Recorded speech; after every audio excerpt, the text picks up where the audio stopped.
उद्धार हेला विरल सागुणा देखिबा पाई लोकमानक भिड़। चाष जमी पड़िथिबा बेले उद्धार हेला एक विरल पक्षी। जड़े चाषी एही पक्षी को उद्धार करिबा परे आघात पाइथिबारु प्राणी चिकित्सकंक द्वारा आरंभ होईछि चिकित्सा। पक्षीटीर ओजन 10 केजी होइथिबा बेले डेणार लंब रहिछि 2 मीटर।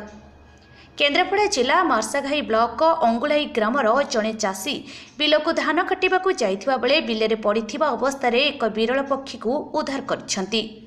एही पक्षीटीर ओजन प्राय 10 केजी होइथिबा बेले डेणार लंब प्राय 2 मीटर हेबो। एही पक्षी को चाषी जनक उद्धार करिबा परे वन विभाग सहित जोगाजोग करथिले।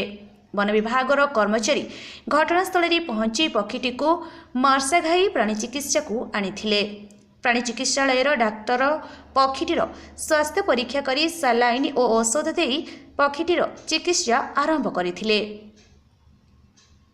लोक मैंने यही पक्षीटी को विरल प्रजातिर सागुणा कहूथिबा बेले केही कहे एहाकू गरुड़ पक्षी बोली कहउछंती।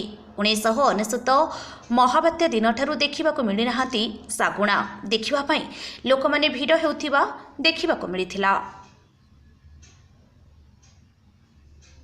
केन्द्रापड़ारू मनोज दासंक रिपोर्ट G24 ओडिशा।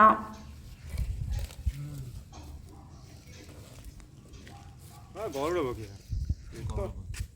गरुड़ पक्षी। हाँ।